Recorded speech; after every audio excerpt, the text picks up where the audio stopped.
It was one of the most successful cars in the lineup. It was produced in 1995 to 2000, and we were blessed with one of the most iconic three-door cars. It started off as a grocery getter and was transformed into the badass JDM icon that it is today. I'm talking about the Civic Hatchback. What's up, guys? My name is Dom, and this is the DR channel. If you're like me and you're a big Honda fan, this is the channel for you.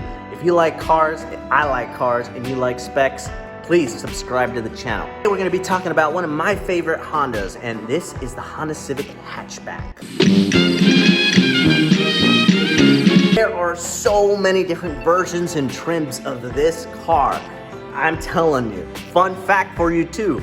In different countries, they call this the Fiero, the Ballad, and the Yanking, or I can't pronounce it, but you get the drift. Also the 5-door Domani, which is pretty cool. They sell it in Europe, but we're gonna focus today on the hatchback. That's right, the Civic Hatchback. You have the EJ6, EJ9, EK1, EK2, EK3, EK4, EK6, and EK9. Honestly, guys, it's crazy. So let's start off with the EJ6, which was sold in America. They had two trim versions. You had the DX and the CX. The CX came with steel wheels, no radio, no power steering, no nothing, guys. The DX, however, did come with an AM, FM radio, power steering, air conditioning, and also nice features in the interior. In Canada, you got the DX SE or the VP. There's different trims, so I'll just kind of keep it short. You had the EJ9, which had a 1.4 liter single overhead cam motor, the EK1, which got a 1.5 liter single overhead cam VTEC, the EK2, which had a 1.3 liter and a CVT, but I could be wrong, let me know. EK3 had a VTEC E, which was a 1.5 liter. It was very interesting. The EK4 sold only in other countries. It was known as the SIR or the VTI. And in 1997 debuts one of the craziest versions of the Civic Hatchback.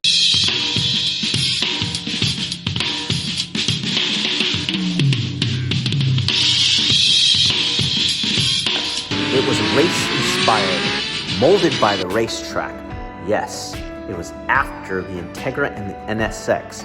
This version was very limited, and if you guessed Type R, you're correct. Civic Type R, aka the CTR, was one of the badass Civic hatchbacks. It had a 1.6 liter B16B, which had an iron block, dual overhead cabs, and pushed 160 horsepower and 160 pounds of torque. I promise I will make a video just inspired directly on the Civic Type R, but today I wanted to go over just the hatchback. 99 to 2000, we get a facelift. It had sharper headlights, new bumper, rear bumper, different tail lights, new interior trim pieces. It was pretty badass.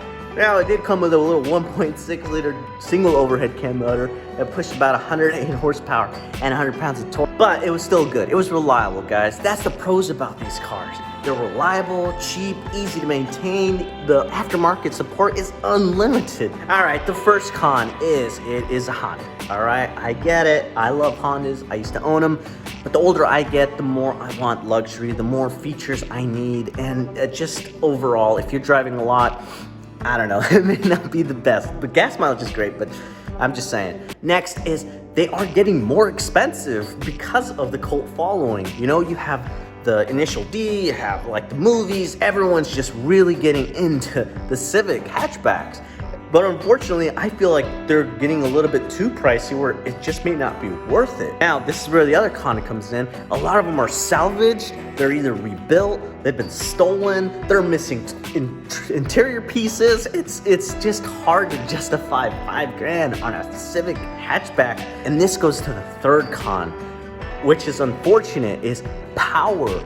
All these cars are getting fast. They're just becoming super efficient. It's insane. It's like 500 horsepower is not a lot nowadays. And these single overhead cams, unless they're turboed or fully built, or they have a double overhead cam swap or a K-series swap, like, you're not catching up at all. And that's okay if you don't want to go fast. I'm just saying, if you do, you really do have to put a lot of money into it. And it's just at that point, is it worth it? So that's where you have to make that decision. But this, guys, this video is just my recommendation to a new beginner who wants to purchase this car and get into the car community. This is definitely one that I would recommend. The EK or the hatchback is just a great car overall. So please guys, if you like this video, you like my information, subscribe to the channel, like and comment if you have any questions. I'm more than happy to help you out. You guys have a good weekend and have a great day. Bye.